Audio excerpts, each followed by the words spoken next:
अब बात वही होती है ना मोनू की हर बार इन्होंने इम्प्रेस किया अपने आप को, और जब आप एज अ ओपनिंग करने आते तो ये उम्मीद यही होती है कि वो रन को आप एक बड़े टारगेट में, एक बड़े रन पर तब्दील करें। तो यहाँ पर फिल सॉल्ट ने अच्छी बल्लेबाजी की है और नॉट आउट अभी वो लौटे हैं। तो फिल सॉल्ट की बल्लेबाजी अच्छी थी, लेकिन श्रेयस अय्यर के बल्ले से जो रन निकले आखिर मोनू वो निराश करने वाले हैं, क्योंकि 38 पे उन्होंने 38 बनाए हैं। बिल्कुल, इस टीम में अगर देखा जाए बैटिंग में भाई फिल सॉल्ट और बॉलिंग में मिचेल स्टार्क के दो बड़े हीरो हैं केकेआर की जीत के। और आज आप बात भी कर रहे थे प्री मैच शो में, बात कर रहे थे कि आज मिचेल स्टार्क जो है वो अच्छी गेंदबाजी करते नजर आए। मैंने कहा था कि अगर इतना महंगा प्लेयर है तो भाई कुछ तो करके दिखाओ। आज 4 ओवर में 28 रन देकर 3 विकेट झटके हैं इन्होंने आज दिखाया है कि भाई मेरे अंदर वो विल पावर है। वो आज उन्होंने जिस तरीके की गेंदबाजी की है, बिल्कुल डेथ द हार्ट कहते हैं जिसे, ब्लॉक हॉल में गेंद की बार बार और यॉर्कर स्टिक डालते इनकी ये खास। और देखिए मुंबई से इस वक्त की बड़ी खबर सामने आ रही है, जहां पर मुंबई इंडियंस ने टॉस जीतकर पहले बॉलिंग करने का फैसला किया, यानी कि वानखेड़े में स्वागत करेंगे धोनी की टीम का, क्योंकि एमएस धोनी जो है वो एक तरफ होंगे रोहित शर्मा, जहां पर मुंबई इंडियंस ने टॉस जीतकर पहले बॉलिंग करने का फैसला किया।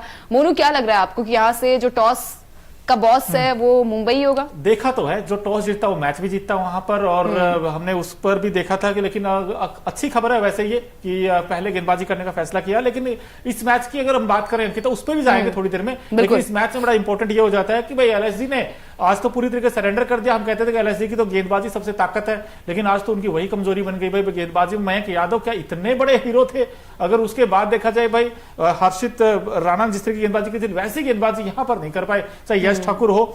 और अगर आप देखोगे शमार जोसेफ, जो कहते हैं ना आगाज ही अगर अच्छा ना हो फिर अंजाम कहां से अच्छा होगा। पहले ओवर में 22 रन आ गए, अब बताइए वहीं से पूरा मोमेंटम चेंज कर दिया वैसे। और सिर्फ मोहसिन खान के अलावा किसी और गेंदबाज ने शायद विकेट भी नहीं लिया, 2 विकेट गिरे। वहां पर फिल सॉल्ट की अच्छी बल्लेबाजी, श्रेयस अय्यर की अच्छी बल्लेबाजी इसलिए नहीं कहूंगी क्योंकि गेंद ज्यादा इक्वल थे, रन्स भी और बॉल भी। तो यहाँ पर चलिए टारगेट इतना बड़ा नहीं था मोनू, और कि उसको चेज न कर पाना थोड़ा मुश्किल होगा। लेकिन केकेआर की इस जीत के साथ ही पॉइंट्स टेबल पर भी हम कहते हैं ना कि अगर आप जीत से आगाज करते तो आपकी जो स्थिति होती है पॉइंट्स टेबल पर वो भी अच्छी रहती है। तो केकेआर ने इस जीत के साथ ये तो बता दिया कि भाई पिछला मैच भले हम हार कर आ रहे हैं, लेकिन ये मैच में कुछ अलग ही केकेआर नजर आई। नहीं, बिल्कुल बहुत अलग नजर आई। आज तो शाहरुख खान इनफैक्ट मैच देखने आए थे और केकेआर ने बड़ी शानदार जीत हासिल की। इसमें अगर आप देखोगे तो मोहसिन खान ने बड़ी अच्छी गेंदबाजी की एलएसजी के लिए, 4 ओवर में सिर्फ 29 रन दिए और 2 विकेट झटके। और दोनों, एक तो शॉर्ट ऑफ लाइन गेंद पर सुनील नारायण को कि वो कमजोरी भाप गए थे। भाई सुनील नारायण की यही दिक्कत है कि वो शॉर्ट ऑफ लाइन गेंद करोगे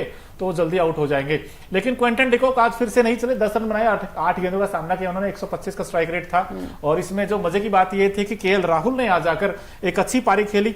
हालांकि उन्होंने भी 39 ही बनाए 27 बॉल में, लेकिन उन्होंने इंटेंट दिखाया था। लेकिन दूसरे एंड से विकेट गिरते चले गए, और वही हम बार बार बात कर रहे थे अंकिता से कि भाई एलएसजी का जो मिडिल ऑर्डर है वो उस तरीके के रन आए नहीं अंकिता, वो उस तरीके दिखाई नहीं कि भाई हाँ हम रन बना सकते हैं। दीपक हुडा हो, उन्होंने भी लगातार और कंसिस्टेंट निराश कर रहे इस टीम को। और आयुष बडोनी ने पिछले मुकाबले में अच्छी पारी खेली थी, आज भी खैर 29 बनाए। लेकिन मार्कस स्टोइनिस अब ये वो खिलाड़ी है जिसके दम पर ये टीम हमेशा कहती है कि यार ये खेलेगा तो अच्छा ये टीम करेगी, लेकिन आज वो सिर्फ 10 रन बना पाए। और फिर वही जो कहते हैं ना संकट मोचक हमेशा निकोलस पूरन, इनके ऊपर आ जाती सबकी उम्मीदें कि भाई निकोलस पूरन अच्छा करेंगे। आज ही बेचारे ने अच्छा कर दिया, हर बार ये मैच बचा लेता लेकिन आज नहीं बचा पाया।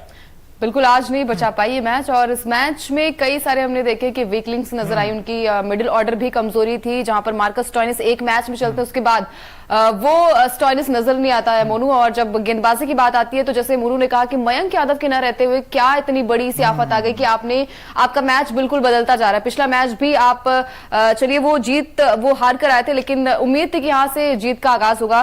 खैर यहाँ पर अगर बात की जाए तो मोनू पावर प्ले में इनके 2 विकेट गिर गए थे, यानी कि 39 पर 2 विकेट हो गए थे। और जब आपके पावर प्ले में जो सबसे इंपॉर्टेंट होता है कि आप पावर प्ले में रन्स बनाएं, वहां से अगर आपके विकेट गिर जाते तो आगे की जो रणनीति होती है, जो बल्लेबाजी क्रम होती है, वहां पर भी कई ज्यादा लूप होल्स नजर आते हैं। तो यहां पर पावर प्ले में विकेट गिर जाना सबसे बड़ा ड्रॉबैक रहा है लखनऊ की टीम का। और इसके बाद से विकेट्स गिरते ही गए, तीसरा विकेट गिरा 10वें ओवर में और चौथा विकेट 11वें ओवर में। तो यहीं से समझ में आ जाता है कि आपकी टीम किस तरीके से बल्लेबाजी कर रही है। आयुष बडोनी ने भी आज कमाल करके नहीं दिखा पाए। इसके अलावा निकोलस पूरन, अगर आप एक ही बल्लेबाजी पर निर्भर रहेंगे कि इस बार निकोलस आएंगे और 6 छक्के लगाएंगे, 4 छक्के लगाएंगे, मैच जो है वो एक बड़े स्कोर में तब्दील हो जाएगा, तो हर बार एक बल्लेबाज आपको वो मैच नहीं जिता सकता, हर बार दिन नहीं होता है उसका। तो शायद यहाँ से लखनऊ की टीम जो है वो गेंदबाजी भी खराब रही है और बल्लेबाजी में भी वो दमखम नजर नहीं आया। बिल्कुल दमखम नजर नहीं आया, खासकर जब आपको पता है कोलकाता का विकेट है और फ्लैट सरफेस है जहां पर आपको रनों की भरमार है। वैसे में शायद मुझे भी लगता है 20-30 रन शॉर्ट रह गए। इस विकेट पर आपको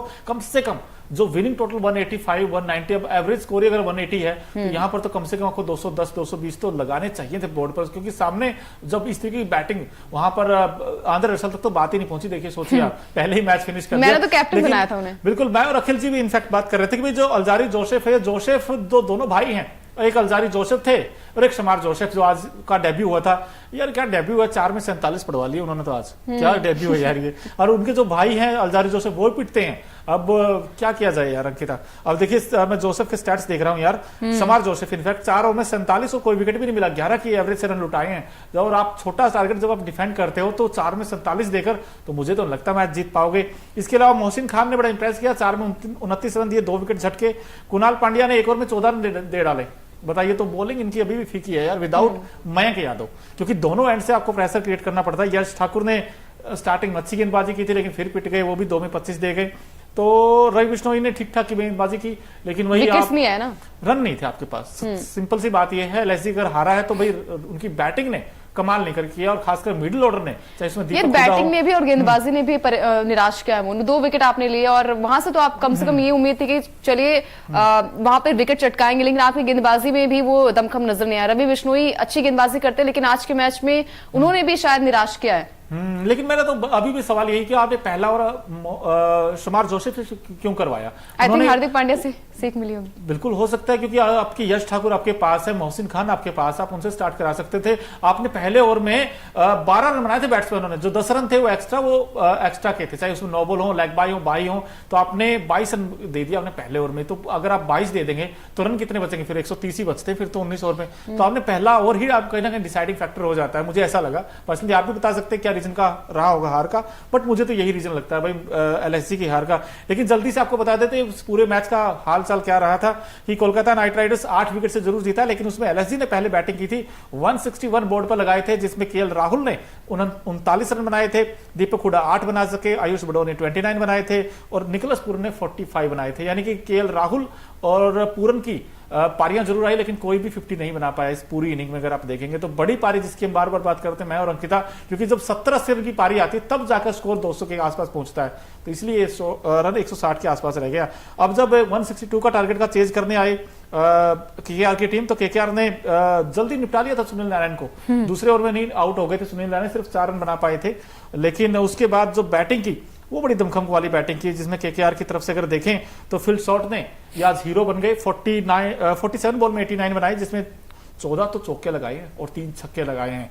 ये खिलाड़ी मुझे ऐसा लगता है कि इस बार इस आईपीएल में केकेआर की तरफ से हाईएस्ट रन गेटर होगा। बिल्कुल, फिल सॉल्ट जो है वो गजब की फॉर्म में है, क्योंकि हमने पहले मैच में भी देखा था, एक मैच भले ही हार कर आ रही है वो चेन्नई से, लेकिन फिर भी केकेआर में वो दमखम नजर आता है, वो भूख है मोनू जीत की। और इस मैच में भी हमें देखने को मिला कि बल्लेबाजी कमाल की रही है। उन्होंने 2 विकेट भले ही गंवा दिए थे, लेकिन फिल सॉल्ट जो थे एक एंड से मैच को उन्होंने बढ़ाया और पारी को एक अच्छी, वही चीजें होती है ना कि भले ही बड़ा टारगेट नहीं था, 162 रन बनाए थे यहाँ पर लखनऊ की टीम ने, लेकिन उसको चेस करने के लिए आपकी तरफ से बल्लेबाजी अच्छी हुई है, और जब बल्लेबाजी अच्छी होती है तो उसका अंजाम भी अच्छा होता है। और आपने देखा कि केकेआर ने इस जीत के साथ पॉइंट्स टेबल में 8 पॉइंट्स हो गए इनके, और दूसरे नंबर पर है। दूसरे नंबर पर पहले भी थी, लेकिन चीजें वही होती है ना कि आपके रन रेट में भी इजाफा होता है। इजाफा होता है भाई। आज हमने देखिए डिकॉक जल्दी आउट हो गए थे, लेकिन केएल राहुल ने अच्छी पारी खेली और केकेआर की जीत आई। इस जीत में कई सारे हीरो हैं। अब एक खिलाड़ी ऐसे भी हैं जिसने आज की जीत में सबसे बड़ा रोल प्ले किया है, तो हमारा खास सेगमेंट है Okinawa effective player of the match कौन है,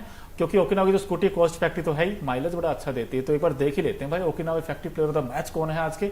ये देखिए, सबसे महंगे प्लेयर है आईपीएल पूरी हिस्ट्री के, तकरीबन 25 करोड़ में इनको खरीदा गया था केकेआर की टीम ने, और आज वो काम करके भी दिखाया। इन्होंने 4 ओवर में सिर्फ 28 रन दिए और 3 विकेट झटके हैं। अंकिता, बिल्कुल अच्छी गेंदबाजी इनके देखने को मिली है। हमने क्रिटिसाइज भी किया था, भले ही वो 2 मैच जीत चुकी थी केकेआर की टीम ने, लेकिन वहां पर स्टार्क जो थे बड़े महंगे साबित हुए थे मोनू, और इस बार उन्होंने अपने आप को प्रूव किया। मात्र 28 रन देकर इन्होंने 3 विकेट हासिल किया, और ये शायद टर्निंग पॉइंट रहा है केकेआर की जीत का। क्योंकि इन्होंने एक तो निकोलस पूरन को आउट किया और अरशद खान को जो बोल्ड मारा था ना, वो बड़ी जबरदस्त गेंद थी यार, बिल्कुल ब्लॉक हॉल में, मतलब चारों खाने चित हो गए थे। अरशद खान कुछ कर ही नहीं पाए उस गेंद का। तो वो वाली गेंद आज मुझे नजर आए, वो जो कहते हैं ना कि यार मिचेल स्टार्क क्यों इस तरीके के, भाई क्यों इतने पैसों में खरीदा गया है, आज उन्होंने दिखाया है कि बॉस मेरे अंदर है वो दमखम वाली गेंदबाजी। तो मजा आ गया मिचेल स्टार्क की गेंदबाजी देखकर। और यहाँ पर भाई आज का जो मैच था ना, केकेआर वर्सेस एलएसजी, यहाँ पर आज क्राउड क्या खूब था यार, इलेक्ट्रीफाइंग कहते हैं ना जिसका, इलेक्ट्रीफाइंग एटमॉस्फेयर हमें देखने को मिला, उसमें कई हस्तियां भी हमें देखने को मिली।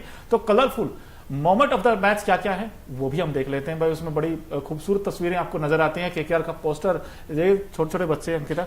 बिल्कुल, और देखिए एसआर के भी वहां मौजूद थे, और जब शाहरुख खान की बात होती है तो वहां पर फैंस भी नजर आते हैं, और देखिए अनन्या पांडे और सुहाना खान भी